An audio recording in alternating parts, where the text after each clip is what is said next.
Ladies and gentlemen, we are live from the Isle of Man in the UK. This is John and Mike's MMA Corner. 4th of March, Titan FC, I've got a fight on. And one of those, well, they've got a fight card on, let's say. And one of those fights, they have a man who I'm going to name as the Submission Ninja. That's what I'm going to call you, the Submission Ninja, my friend, because you just, but the thing is, you've got KO power, it seems, as well now. You've started to bring a nice mix of both. Ben Egli, sir, you are fighting EJ Brooks on this card. Firstly, thank you for coming on. Thank you for coming to talk to us. You must be pretty pumped to get on the UFC Fight Pass with Titan. Oh yeah. This is going to be great. UFC Fight Pass is a big deal. A lot of my buddies, are subscribers to that, and I think there'll be a lot more too after I fight on this card. It's a great opportunity, and it's going to be close by to my hometown. So, it's going to be great. And it's a good test for you with EJ Brooks. He's a guy who's had over, I think it's like 13 fights or something like that. He's a nice experienced fighter. So you're going up against someone who's, let's say, seasoned in a sense. So he's seen a lot of tricks before. It'll be someone that'll put you on your feet, keep you on your toes, so to speak, when you're in the fight. Oh yeah, absolutely. Yeah, he's had a lot of experience, and he was on a winning streak for a long time, and he's fought a lot of tough people. His losses, have been close decisions for the most part.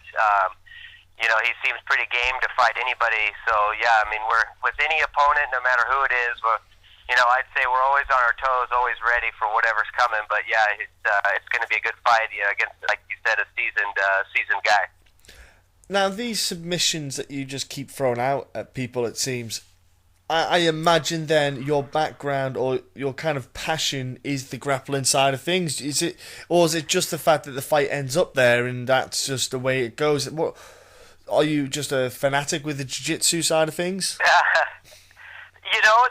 All of those things are partially true. I am a jiu-jitsu fanatic. My strong base coming to MMA was wrestling.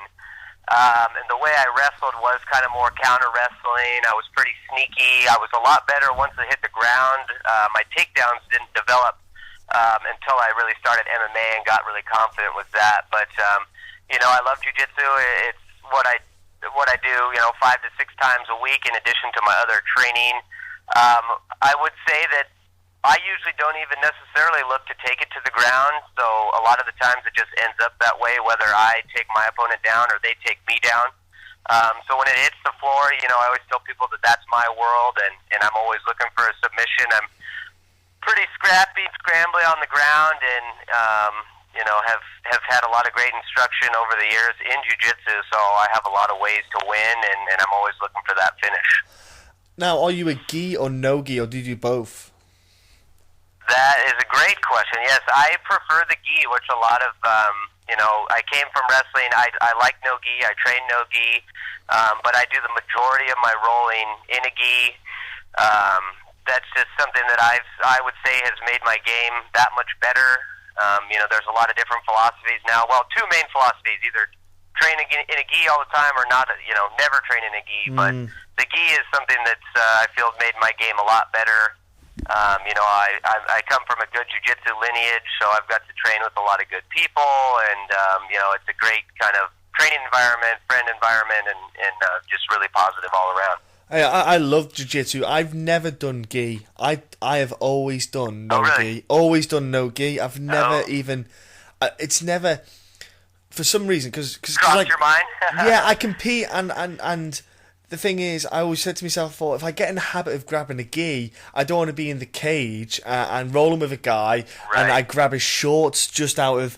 It probably would never have happened, but I just feared of having that accidental thing where I grab the guy's shorts and I'm pulling and I'm thinking, I can't do that, can I? And, just little things like that. Oh yeah, no, I think that's what a lot of people think. And there was one when I as an amateur fighter, I was always hesitant. I never intentionally learned elbows until I decided to turn pro, because I was so afraid if I'm in an amateur fight and I just crack somebody with an elbow that I would be disqualified. So I definitely see that train of thought, and like I said, coming from a wrestling background, I know how to control somebody without any extra handles. So the gi, I get to use more. But like I said, I do no gi every week, and I compete. I usually flip flop. I'll do like 2 gi jiu-jitsu tournaments, and then I'll do a no gi and things like that. But I think it makes my game that much tighter. I think there's more ways to get killed when you're wearing a gi, and Yes. so I like that aspect of it. I agree with that because, well, that's the thing. I would love to do a baseball choke to someone in an MMA bout, but there's no gi there, so I can't do it. Right. Oh yeah, absolutely. You say about you do the grappling competitions.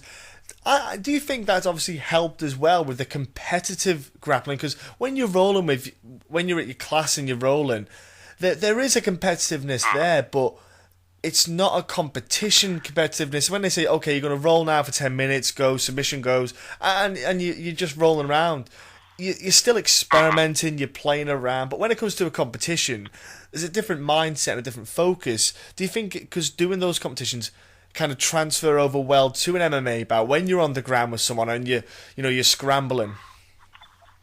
Yes. No, I absolutely do. I try to stay pretty busy fighting. I like to know, I'd like to fight every 3 to 4 months.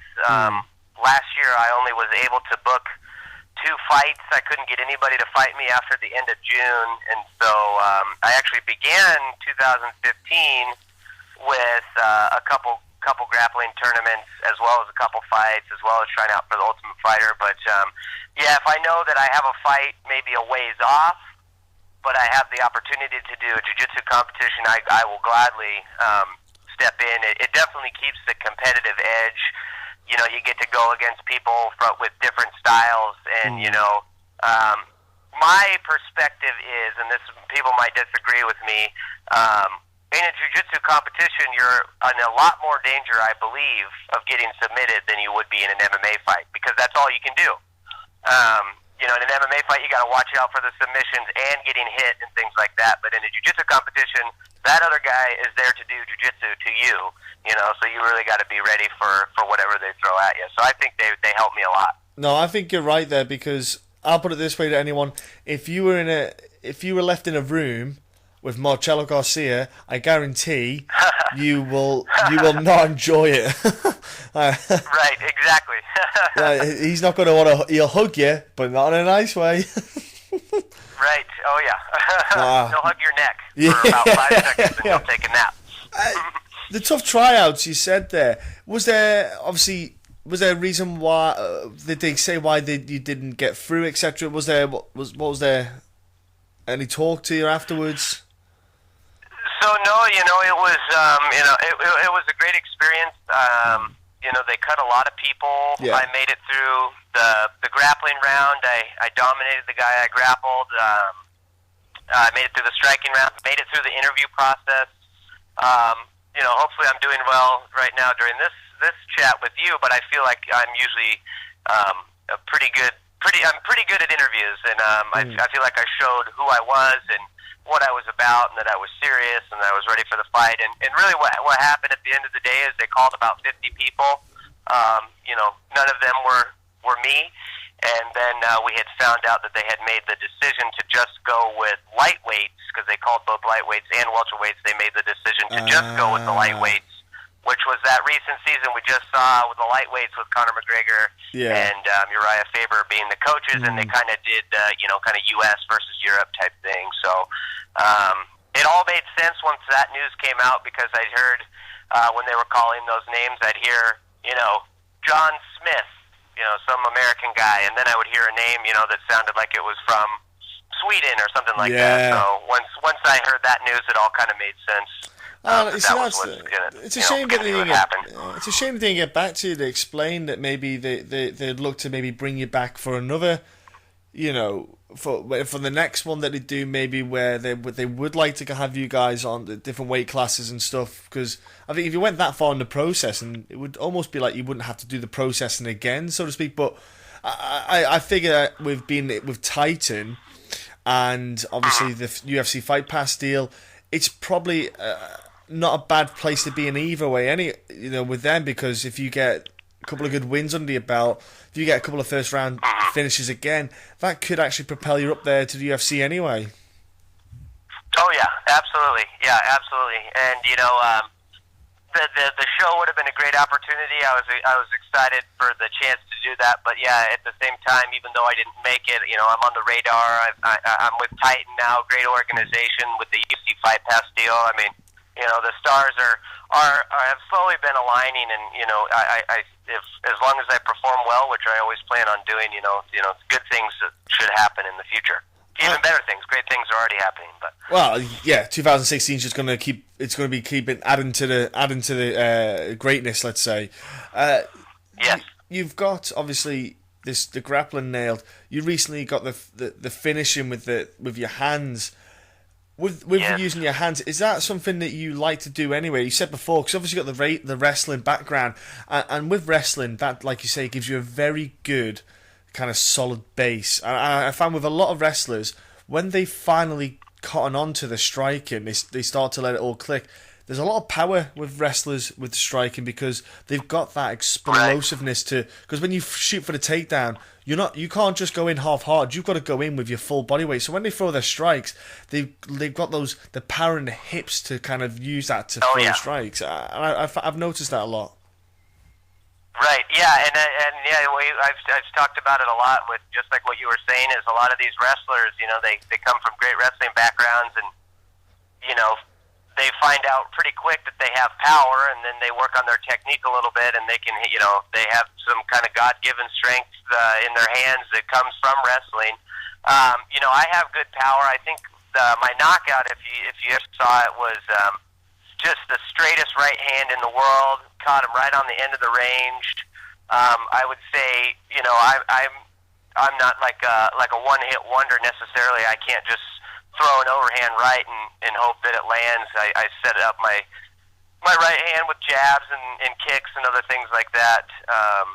So it was something I had been working on. I always tell people that knockout was about 8 years in the making, and I've always tried to start standing and try to take the guy out on the feet. And if it goes to the ground, great. But yeah, that one, that was a sweet knockout. It was something that's been on its way for a really, really long time, and it happened on that night, so that was great. Yeah, it's crazy when, like you said, 8 years, that people probably don't realise that, even a simple combination, like a double jab and a cross, doubles, they're the very basic. The basics always work. I tell people that as well. When you watch fights, you see guys, I'm like, look, if they use fundamental basic striking, they would dominate a fight. A jab is the most powerful weapon. It's not used. And like you said, 8 years, you could have learned that in the first year. Double jab, right cross. And it just took time to learn how to measure the distance, learn how to get the hands positioned on the opponent when he blocks as well. And it's all like your footwork. There's a lot that goes into it that a lot of people don't realise. And I'll tell you what, like you say, it was like a sweet moment when it happened. Mm-hmm.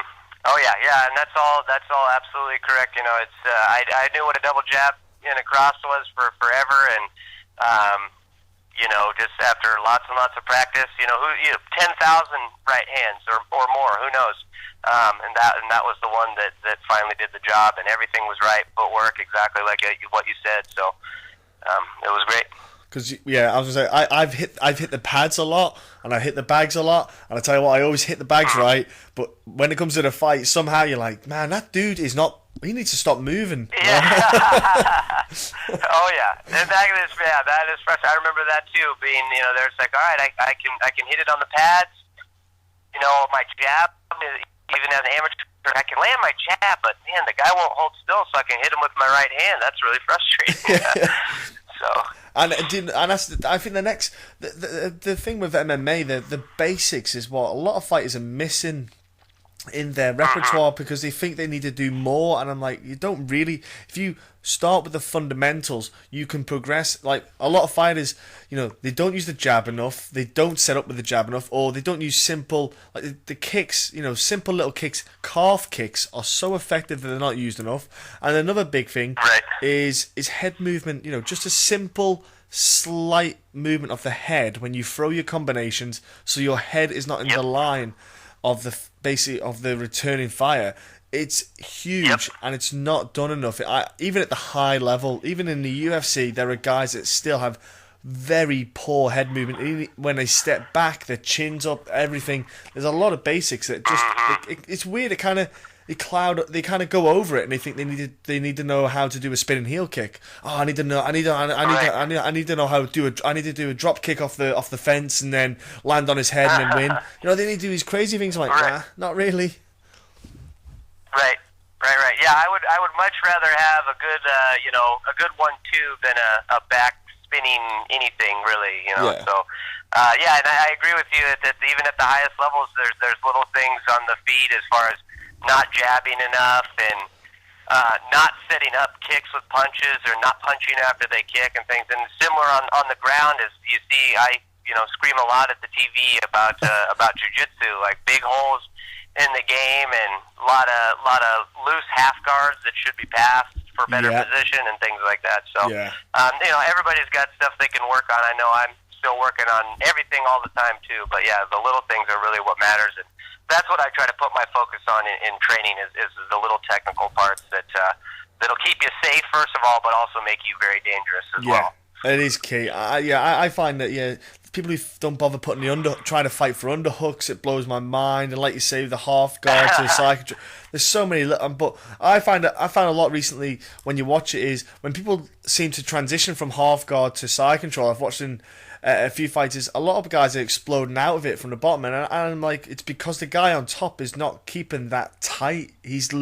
When he's transferring over, he's taking his weight off, and the opponent is just taking the opportunity. He feels weightless, and off he goes. Mm-hmm.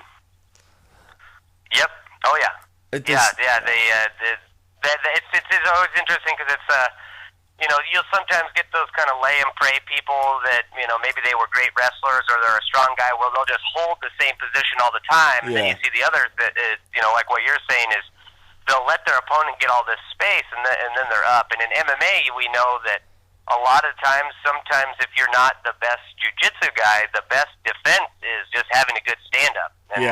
And that can be frustrating to a jiu-jitsu guy because they want you on the ground, and if you get space and they stand up, then you get to start all over again. So definitely, working through those positions and staying tight and things like that. And I always tell my jiu-jitsu students is, we want to make the guy's life as uncomfortable as possible. So if we take him down, we want to pass guard right away.